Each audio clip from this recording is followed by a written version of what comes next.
My name is Lori, and at 38 years old, my sister betrayed me and married my millionaire fiancé. 7 years later, she bragged she had it all. I smiled back. Have you met my husband yet? You know when you're going to face something you fear, but you have a gut feeling that the universe is about to reveal a tremendous, unmistakable truth. That was me standing at my mother's burial. If you have ever felt betrayed by the people who should have been your biggest supporters, let me know where you are watching from. My heart heavy with grief, but a weird, disturbing calm washed over me as I prepared for her entrance. 7 years. It's been 7 hard years since Odora, my own sister, snatched Darius, my betrothed millionaire, and the man I thought would be my entire future. I haven't seen one of them since that day. But when they eventually stepped in, Odora, flaunting that big diamond ring with her typical smug smile, had no idea who was there to greet her. And believe me, the expression on her face when she discovered who I had married was priceless. My mother was always the center of our family, the glue that held everything together. Growing up in a small house outside of Boston, Mom instilled in me the values of strength and dignity. Our bond was special. It just became deeper with each year. Even after I moved into my own apartment in downtown Boston and began my work as a marketing executive, I contacted her practically daily. She was my confidant, counsel, and biggest booster. So, when Mom was diagnosed with stage 4 pancreatic cancer 8 months ago, my world completely disintegrated. Despite extensive therapies, we realized time was running out, but my mother faced it all with remarkable grace, more concerned with us than her own pain. Her final weeks were spent peacefully, surrounded by loved ones, at the home where Mom raised us. She went away, clutching my hand and promising that I would find serenity in my life. 6 years previously, when I was 31, my life appeared to be great on paper. I had a career, friends, and a great apartment. But there was something missing. I worked 62-hour weeks and dated periodically, but nothing substantial ever happened. Then, through my college buddy Alina, I met Darius Rowan at a charity event. Darius was engaging, charming, had great teeth, and exuded confidence that permeated the entire room. At 37 years old, he had become a self-made digital millionaire. He was exactly the type of success story that publications coveted. Our connection was instant. We both enjoyed art, traveling, and setting lofty goals. I contacted my mother after our first date, which took place at an expensive restaurant overlooking the water. "Mom," I exclaimed, "I've met someone special." Our romance took off. Weekend vacations to Martha's Vineyard, symphony performances, and exclusive dinners. It became our routine. Darius was attentive and generous, constantly bringing lovely gifts and organizing elaborate dates. After 16 months, he proposed with a 6-carat diamond ring over a private dinner on a yacht in Boston Harbor. I answered yes without a second thought. My parents were overjoyed, particularly my mother. She quickly began picturing the ideal wedding. Darius had the resources to make any dream a reality, and Mom insisted we don't hold back. Then there was my younger sister, Odora. We were only 2 years apart, yet our relationship had always been complex. Growing up, we were close, but there was always low-level competition. If I had anything, she wanted it. From toys to friends and attention. If I accomplished something, she had to match or even surpass it. Mom always attempted to keep the peace by giving each of us individual time. Regardless of our history, I chose Odora as my maid of honor. Mom said it would bring us closer, and I wanted to believe that, as adults, we had grown beyond juvenile jealousy. When I introduced Odora to Darius during a family meal, she lavished him with praise. I spotted her caressing his arm while smiling at his quips, but I discounted it as Odora's typical charming behavior. We hosted our engagement party at my parents' colonial-style home. Odora assisted Mom with decorations such as hanging fairy lights and arranging flowers. Throughout the evening, I spotted her staring at Darius across the room, but when our gazes met, she would swiftly grin and raise her glass to me.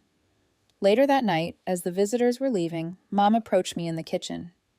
"Lori, dear," she added, carefully arranging leftover appetizers, "I noticed you seem quite taken with Darius." "She's just being friendly, Mom," I responded, washing champagne flutes. "Besides, she's dating that pharmaceutical rep, Edric." Mom nodded, but did not appear convinced. "Just be careful, honey. You know how your sister can get when she sees something she likes." I kissed her cheek, assuring her that everything was well. We're adults now, Mom. Odora's happy for me, I'm sure of it. Oh, how mistaken I was, how awful and devastatingly incorrect. 3 months before our wedding, I began to notice tiny changes in Darius. He started working later, frequently responding to texts at unusual hours, always with the excuse of international clients. Our regular Friday date nights were regularly canceled owing to emergency meetings. When we were together, he appeared inattentive, continually checking his phone and giving just partial attention. More disturbing was how he began to criticize aspects of me that he had previously admired. My laughter was suddenly too loud in public. My favorite blue dress, which he had always liked, now made me appear washed out. Even my habit of reading before bed, which he had previously thought sweet, became bothersome due to the light keeping him awake. Meanwhile, Odora began phoning more frequently, always inquiring about wedding details.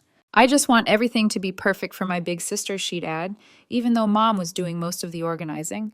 Odora even offered to assist with vendor meetings that I couldn't attend due to work responsibilities. Darius and I ate dinner at an upmarket Italian restaurant on a Thursday evening. He hardly made eye contact and responded to my work-related stories with one-word answers. When his phone rang for the 5th time, I had reached my limit.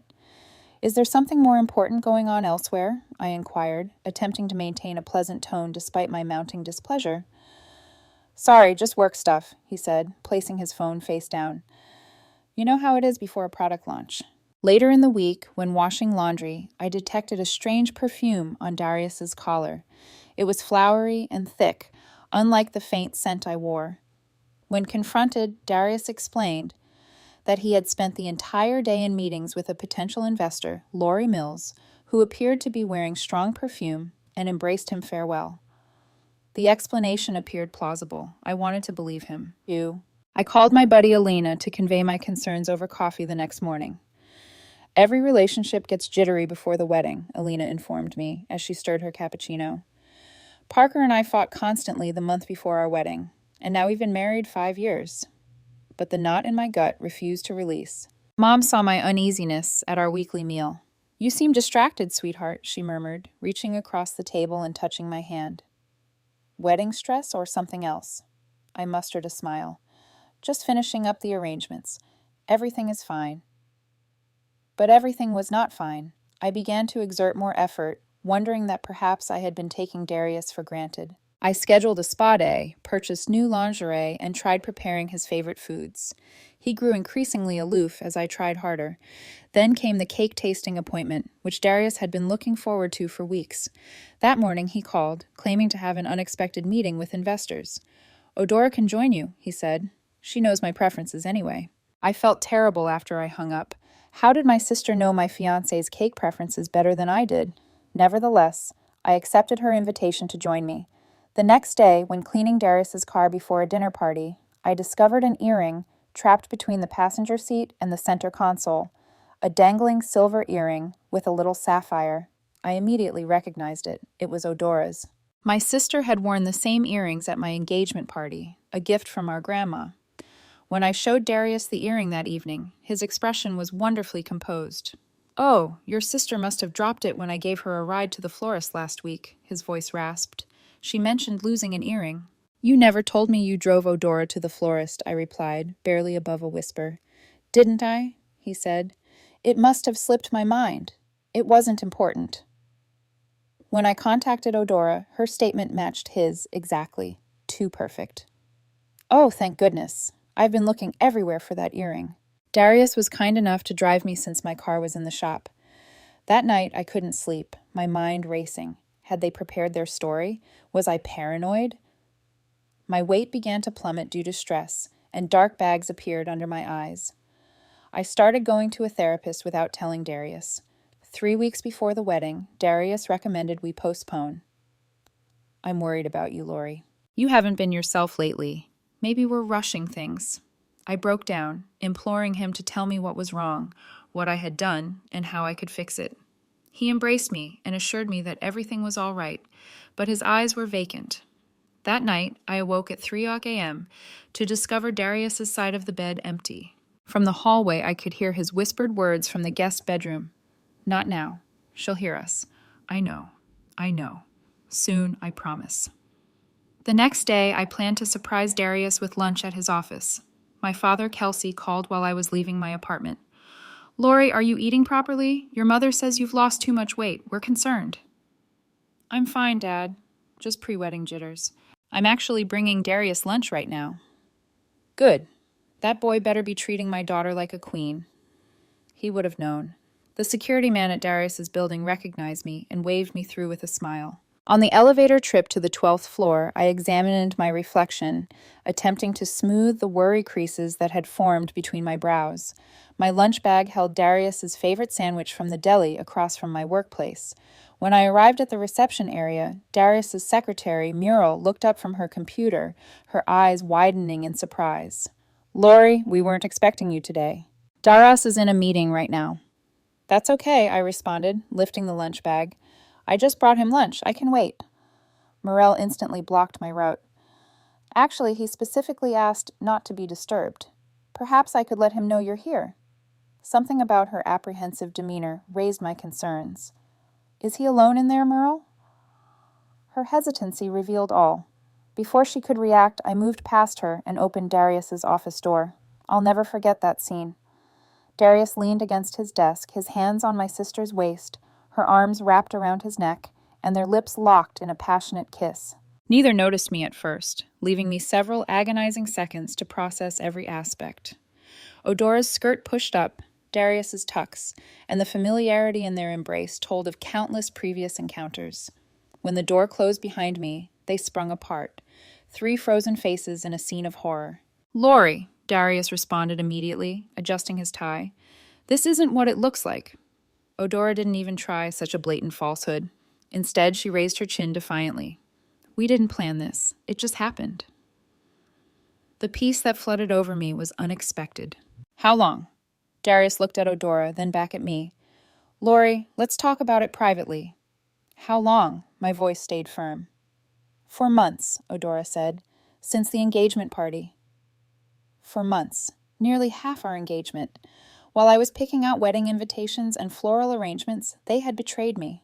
Darius stepped behind his desk, distancing himself physically, as if prepared for a business meeting.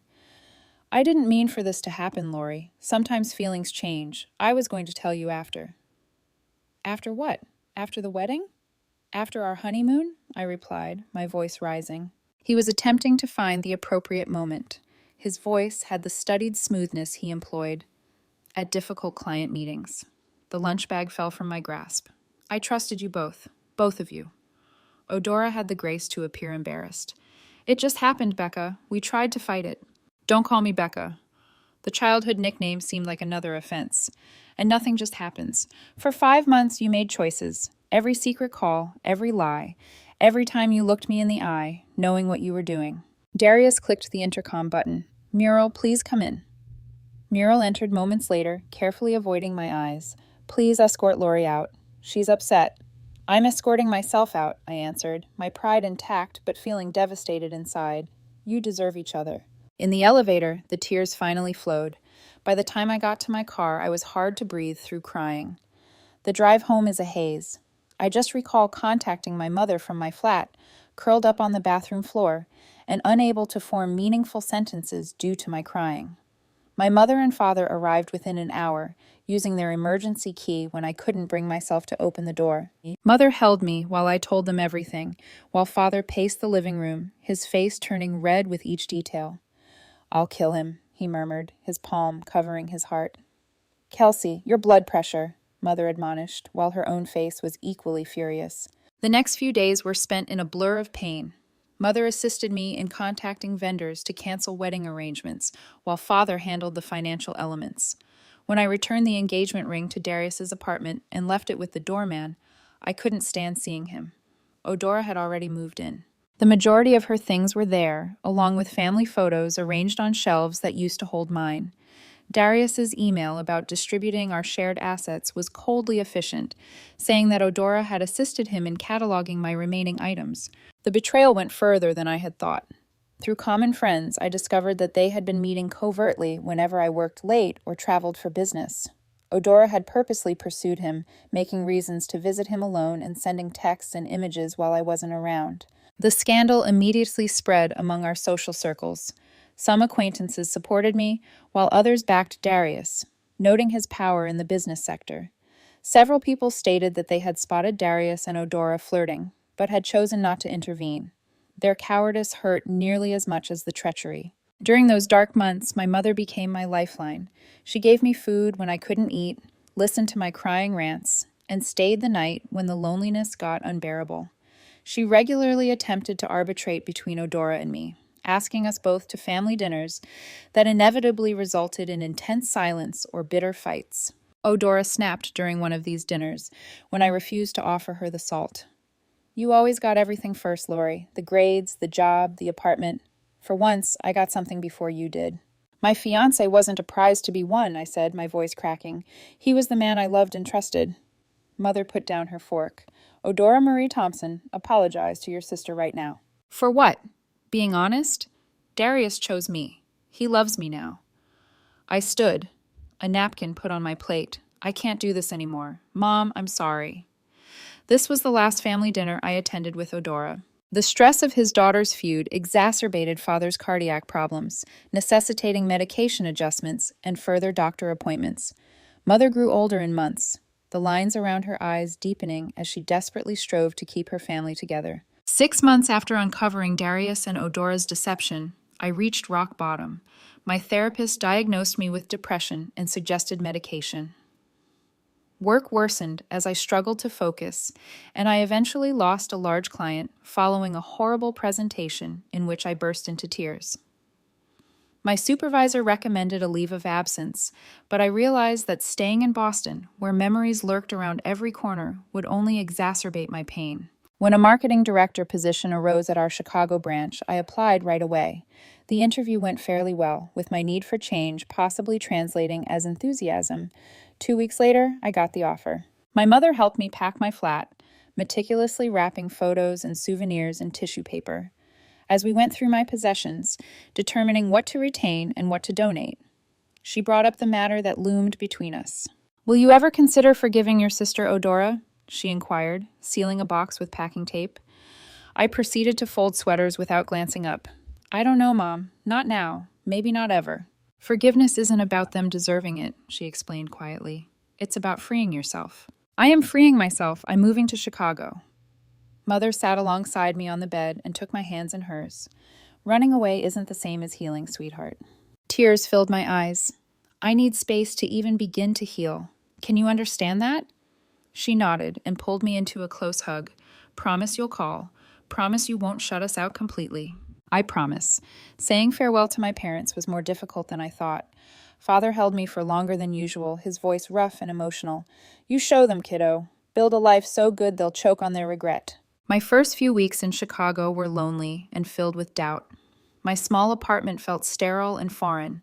I worked long hours to avoid arriving home to empty rooms, eating takeaway at my desk, and falling asleep fatigued every night. Then came the news which pushed the knife deeper. Mother called on Sunday morning, her voice hesitant. "Lori, I feel you should hear this from me rather than social media. Odora and Darius got married yesterday." Darius's business ties ensured coverage for the small civil ceremony, which was published in Boston Magazine's Society pages. The accompanying photo showed them beaming outside the courthouse, Odora in a simple white dress, with my former engagement ring proudly visible on her finger. That night was my low point. I drank one entire bottle of wine alone, went through old images of Darius and myself, and cried until my eyes swelled shut. I called in ill for work the next day, unable to face the world. But something changed during those lonely hours alone. As the early light trickled through my blinds, I made a decision. This would be the last day I let them control my happiness.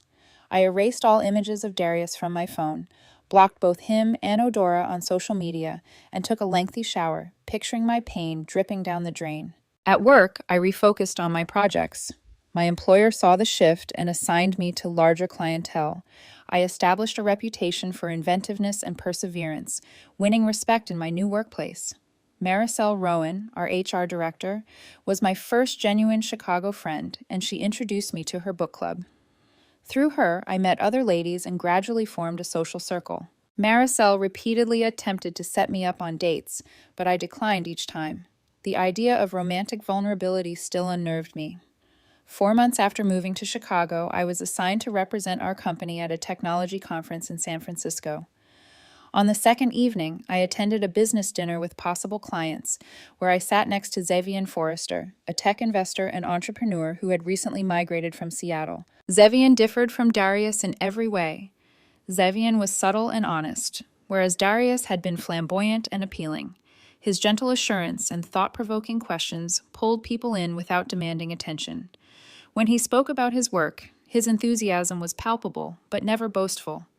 He asked for my card after dinner, and I handed it to him with no expectations. To my surprise, he emailed me the next morning and asked if I wanted to continue our discussion about digital marketing trends over coffee. Over the next 3 months, Zevian and I maintained professional communication.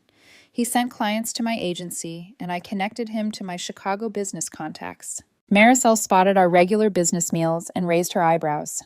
"He likes you, Lori," she explained, "and not just professionally." "We're just colleagues," I said. "Colleagues don't look at each other the way he looks at you." Zevian eventually invited me to supper at a place unrelated to work. I panicked and nearly canceled twice before forcing myself to go. I experienced a full-blown panic attack 20 minutes into our date while we were discussing our favorite books. My hands shook, breathing got difficult, and tears filled my eyes. Rather than being ashamed or upset, Zevian sat with me and spoke gently until my breathing returned to normal. He drove me home with no pressure or inquiries. The next day, flowers arrived at my office with a letter saying, "No pressure, no expectations. I hope you're feeling better. Zevian." That evening, I called and told him everything about Darius and Odora. He listened without interruption, then recounted his own story of heartache from a previous marriage, which ended when his wife left him for his business partner, taking half of their joint firm in the divorce. "Broken trust leaves scars," he remarked. "Anyone worth your time will understand that healing isn't linear." Over the next few months, we began by laying the groundwork for our friendship. Zevian never asked for more than I could give, respecting my boundaries while remaining present. For our fifth date, he made dinner at his apartment rather than taking me to a crowded restaurant, which could cause me worry. When terror flared up, he understood precisely how to help me get through it. For the first time since Darius, I began to believe that trust could be restored. 1 year after arriving in Chicago, I scarcely recognized myself. My promotion to senior marketing director came with a corner office that overlooked the river. My circle of friends had grown beyond Maricel to include a number of close confidants. And most strangely, I had fallen deeply in love with Zevian. Unlike Darius's flamboyant wooing, Zevian's love revealed itself in steady, thoughtful ways. He recalled minor details like my preference for oat milk in my coffee and the true crime podcasts I listened to. He honored my independence while providing unflinching support. Most significantly, he never compared me to others or attempted to change me. I met Zevian's sister, Giselle, during her visit from Portland. We quickly bonded, swapping phone numbers and creating our own connection independent of Zevian. She told me stories of their upbringing in Seattle, drawing a picture of the boy who grew into the man I fell in love with. My contact with my parents remained from a distance. I called Mom weekly, skillfully shifting the topic away from Odora. Father periodically joined these talks, his gruff accent softening as he told me how proud he was of my new beginnings. I went twice that year, timing my visits when Odora and Darius would be away. Mom offered occasional updates on them. Their marriage appeared ideal on social media, with Odora uploading photographs of luxurious vacations and charity galas. Mom stated that they had purchased a large property on Beacon Hill and were undergoing substantial renovations. "Odora occasionally inquires about you," Mom said during a phone call.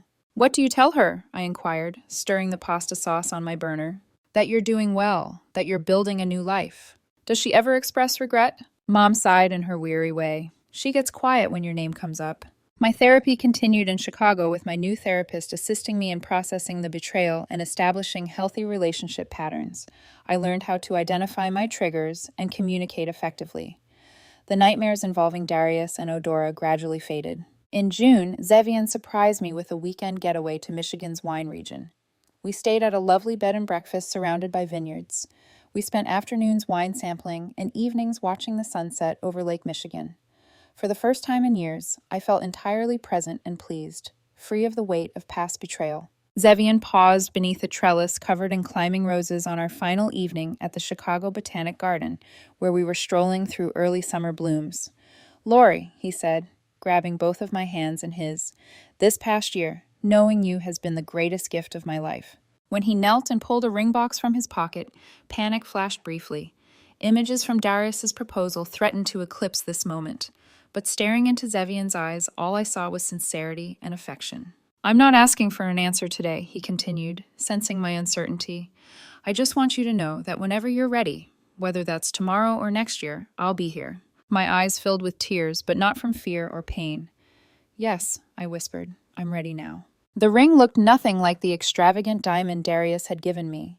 A simple emerald with little diamonds on either side, delicate and subtle, much like our love. That night, I called my folks to tell them the news.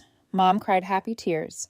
"He sounds wonderful, darling. When can we meet him?" "Soon," I assured her. "Very soon." We planned a small wedding for 30 guests at a historic Chicago venue. At Mom's request, I sent an invitation to Odora, more as a gesture of healing than an expectation of attendance. Her reaction via email was quick and curt. "Congratulations on the engagement. Unfortunately, Darius and I have other engagements on that day. Best wishes for the future." Mom was disappointed, but not shocked. "Give her time, Lori. This is progress compared to where you both were." Our wedding day arrived, intimate and joyful, with my parents, new friends, and Zevian's relatives there. Father carried me down the aisle, whispering, "I haven't seen you this happy in years, kiddo." Zevian's vows reflected our journey. "Lori, I promise to remember that love is both strong and fragile, requiring care and commitment every day. I promise to be worthy of the trust you've given me, knowing how precious and hard-won that gift is." We established our lives together in Chicago, purchasing a brownstone and renovating it together. My career progressed, eventually leading to a vice president post. Zevian's investment firm expanded, focused on female-led technology startups. During a dinner with business associates, I learned something that connected the past and present. A venture capitalist mentioned working with Darius years ago. Rowan, yeah, he and Forrester had quite the rivalry in the angel investing space about 7 years back. Forrester backed the right startup, Rowan backed the competitor. Forrester's pick got acquired for millions. Rowan went bankrupt. Later that night, I asked Zevian about the relationship. "I was going to tell you eventually," he confessed. "I knew who you were when we met at that conference.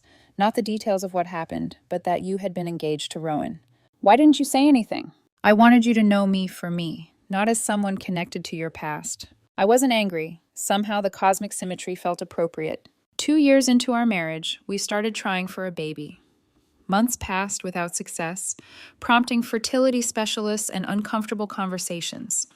Zevian was my support through disappointments and medical procedures, embracing me through tears and reminding me that family may take various forms. Then came the tragic news of Mom's cancer diagnosis. Zevian and I flew to Boston right away, meeting with physicians and guiding my parents through treatment options. Mom put up a brave face, but her cancer was severe and had spread. I took a leave from work to care for her, temporarily returning to my childhood home. Zevian flew in every weekend to support both me and my increasingly frail father. Mom and I had many meaningful chats about life, love, and family in her last weeks. One evening, while I adjusted her pillows, she mentioned Odora. "I wish you girls could find peace with each other," she murmured, her voice weak but determined. "Life is too short for such distance between sisters." "I know, Mom," I said, holding back tears. "Promise me you'll try, Lori, not for her, but for yourself, and maybe a little bit for your old mother." I promised, unsure if I could maintain it, but eager to give her peace. Mom died quietly 3 days later with Zevian, father, and me at her bedside. I immediately contacted Odora, our first direct connection in years. "Mom's gone," I said when she answered. Her quick inhale was the only sound for several seconds. "I'll be there in an hour," she finally stated, her voice breaking. We arrived at our parents' house and exchanged brief, awkward hugs before turning our focus to father and the funeral arrangements. The real test would be during the funeral, where years of pain and hatred would collide with new sadness and Mom's ultimate wish. The morning of Mom's burial was dark and drizzling, fitting the solemn occasion. I stood in front of the mirror in my childhood bedroom, adjusting my black dress and wondering how I'd get through the day. Zevian stood behind me, handsome in his dark suit, and softly placed his hands on my shoulders. "I'm right beside you today," he murmured, meeting my gaze in the reflection, "whatever happens downstairs." Father sat at the kitchen table, staring at his untouched coffee. The preceding week had hollowed him out, and his tall frame bent in despair. At 72, he appeared to have aged a decade since Mom's diagnosis. "Ready, Dad?" I whispered softly, patting his shoulder. He nodded and rose slowly. "Always said funerals aren't for the dead. They're for the living. Never understood that until now." When we arrived, the funeral home had already filled with extended family and friends.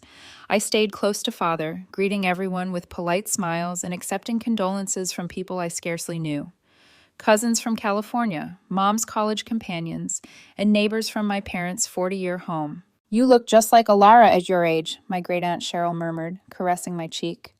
"She would be proud of the woman you've become." "How have you been, dear?" Mom's old friend June asked. "Alara mentioned you moved away. Chicago, was it?" "Yes, almost 5 years now," I said, not mentioning my sister's betrayal as the reason for the move. As I took Father to his place in the front row, Zevian on his opposite side, a murmur echoed across the crowd. I turned to see Odora and Darius enter, prompting heads to turn and whispers to spread. Odora wore an elegant black dress that accentuated her tiny frame, with diamond earrings reflecting the light. Darius appeared uncomfortable in his nicely fitted suit, his arm around my sister's waist in a show of support. Her left hand was conspicuously placed on her pocketbook, making the huge diamond engagement ring and wedding band impossible to overlook. Father stiffened beside me. "Kelsey, breathe," I said quietly, frightened for his heart. They made their way forward, pausing to chat with other attendees. I kept my gaze fixed on the large portrait of Mom displayed beside her closed casket, her warm smile calming some of my nerves. They eventually reached the front. Odora hugged Father, who returned it stiffly. Darius shook his hand and received merely a curt nod in return. "Lori," Odora said, turning to me with a look I couldn't read. "It's been a long time." "Yes," I said simply, not trusting myself to say more. Darius nodded hesitantly. "Sorry for your loss." Zevian had moved away to speak with the funeral director, leaving me alone with them. Odora took the opportunity. "I need to speak with you privately," she said, gesturing toward a side room. Against my better judgment, I followed her, hoping to avoid a scene at Mom's burial. The small space had only a couple of chairs and a box of tissues, clearly meant for mourners who needed privacy. Odora closed the door behind us. Up close, I noticed small creases around her eyes that her expensive cosmetics couldn't hide. "You look thin," she said, her gaze scrutinizing me. "Grief does that," I answered plainly. She fiddled with her ring, twisting it around her finger. "Darius and I bought a summer house on Cape Cod last month. 8 bedrooms, private beach access. We're considering starting a family soon. Darius's company just acquired 2 startups, and we're renovating the 3rd floor for a nursery." "Congratulations," I murmured, my voice flat. "Is there something specific you wanted to discuss about the funeral arrangements?" Her smile hardened. "I just thought you might want to know how well we're doing. Poor you, still alone at 38. I got the man, the money, and the mansion." The familiar pain flared quickly, then faded just as fast. 6 years ago, her remarks would have crushed me. Today, they seemed hollow and sad.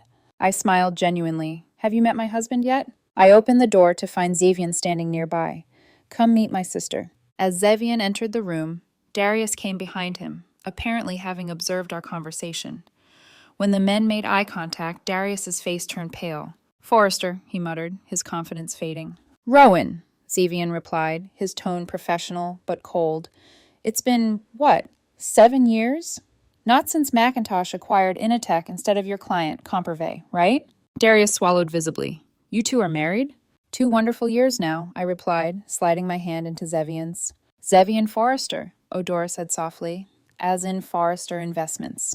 "The same," Zevian responded. "Lori and I met at a tech conference in San Francisco." Darius sought to regain composure. "Forrester, we should catch up sometime. I've been meaning to reach out about potential collaborations." "My schedule is quite full," Zevian said politely but firmly. "But you can contact my office if you'd like." The funeral director appeared and informed us that the service was about to begin. As we returned to the main room, whispers followed us. The connection between Zevian and Darius was well known in business circles. We had scarcely taken our seats when Father grasped his chest, his face contorted in pain. "Dad!" I shouted as Zevian instantly called for assistance. We relocated Father to a private room, and the funeral was temporarily postponed. A doctor among the attendees checked him and said the cause was most likely stress rather than another heart attack. Odora followed us with genuine concern on her face. "Is he okay? Should we call an ambulance?" Her voice trembled slightly. "The doctor says he's stable," I said, taken aback by her sincerity. "Just overwhelmed." For 20 minutes, we sat there in awkward silence, linked only by our concern for Father. When he insisted on continuing with the service, we returned to the main chamber. The brief crisis resulted in an unexpected truce. The funeral was both beautiful and tragic. I offered a eulogy that emphasized Mom's kindness, courage, and steadfast love for her family. When Odora rose to speak after me, she hesitated after only a few sentences, her eyes welling with tears.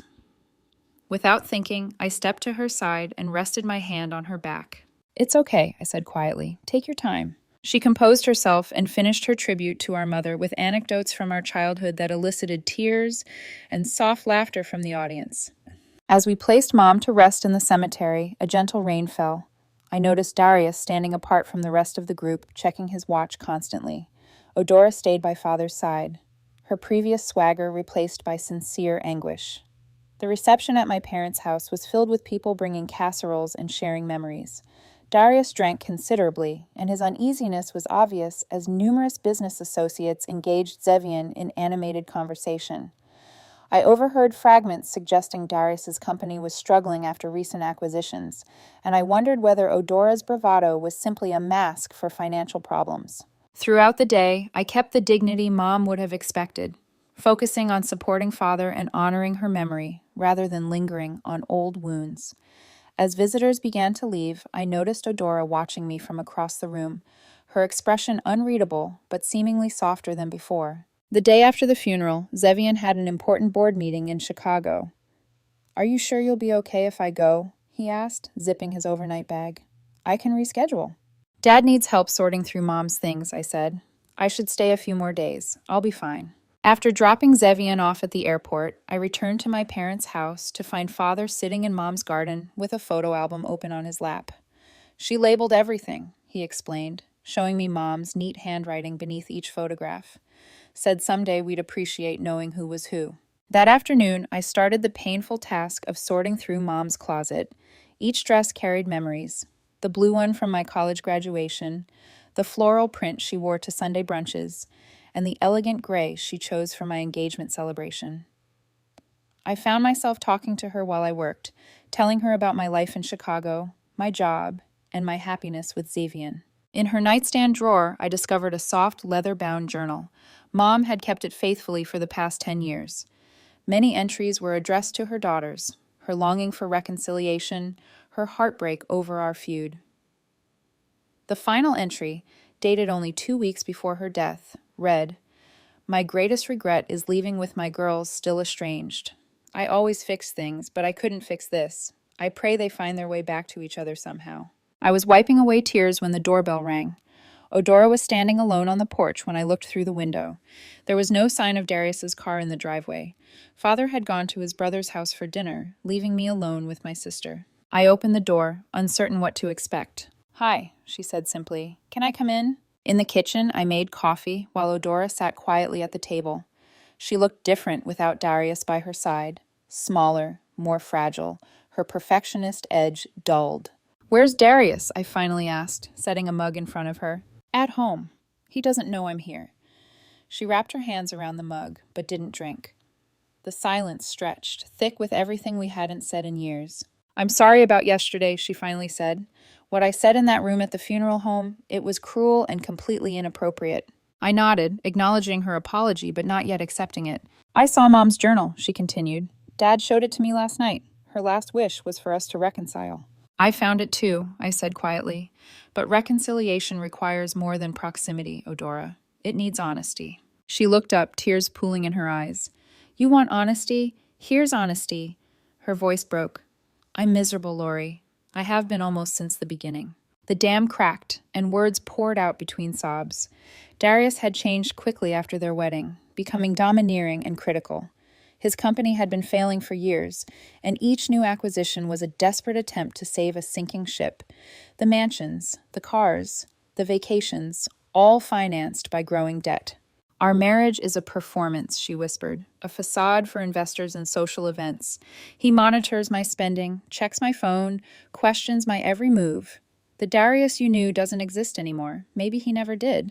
"Why stay?" I asked softly. "Shame," she replied without hesitation. "How could I admit what I'd done to you? Destroyed our family for something that turned out to be a mirage, and then there's the prenup. If I leave, I walk away with nothing." I slid Mom's journal across the table toward her. "Read the rest of her entries." Eudora turned the pages slowly, tears dripping onto the leather cover. When she finally looked up, her face was raw and streaked. She knew. She saw through everything. Mom always did. I nodded. She did. "I've hated myself for years," Eudora confessed. "Every time Mom mentioned you, she lit up. Talked about your achievements, your life in Chicago. I felt the weight of what I'd done. Lori, I'm planning to leave him. I've been meeting privately with a lawyer." My emotions were mixed, a sense of vindication and, unexpectedly, compassion. The sister who had caused me so much pain was facing consequences I wouldn't wish on anyone. We spent the next few hours together, going through Mom's belongings, sharing bittersweet memories. Eudora recalled how Mom taught us to bake cookies, always separating batches because I liked chocolate chip and she preferred sugar. "Remember how she used to leave notes in our lunch boxes?" Eudora said with a watery laugh. "Different messages every day." I smiled. She never repeated one. We weren't magically healed, the wounds were too deep for that, but something fragile had shifted between us. Mom's love had built a bridge neither of us had the strength to build alone. "What will you do now?" I asked as Eudora prepared to leave. "File for divorce when my lawyer says it's time. Rent a small apartment, start over." She paused at the door. "What about you? Will you go back to Chicago?" "Yes," I said. "My life is there now, with Zevian." "You seem happy," she said, more statement than question. "I am, truly." "I'm glad," she whispered. "One of us should be." We exchanged a brief, awkward hug before she left. It wasn't forgiveness yet, but it was a beginning. Back in Chicago, I settled into life with Zevian, our brownstone, and a career I loved. 6 months after Mom's passing, I learned I was pregnant. After years of trying, the news brought joy, tinged with sorrow, that Mom wouldn't be there to meet her grandchild. Yet I sensed her presence in the quiet moments, the flutter of leaves outside the window, the warmth that filled the nursery when sunlight touched the crib. Eudora and I maintained cautious contact through phone calls. She followed through with her divorce and moved into a modest apartment, taking a job at a small marketing agency. The gossip and judgment she faced in Boston's social circles were brutal, but she seemed determined to rebuild her life authentically. The path that brought me here wasn't one I would have chosen. Losing Darius had felt like the end of my world, but it was really the start of a better one. With Zevian, I discovered not just love, but partnership, respect, and unwavering support. His success never overshadowed mine. It complemented it. Together, we built something steady and real. Mom had been right all along. Forgiveness isn't about them, it's about us. The anger and bitterness that once weighed me down had finally lifted, leaving room for peace. Although the scars remained, they no longer defined me. As I sat in our nursery, Zevian painting the walls a calming green, I thought about what I would teach our child someday, how loss can lead to finding, how endings can make space for beginnings, how even the deepest betrayal can give way to redemption. My life had become richer and more authentic than I ever imagined during those dark days 6 years ago. Not because of the pain, but because it forced me to rebuild, with wisdom, with purpose, and with love that was finally real.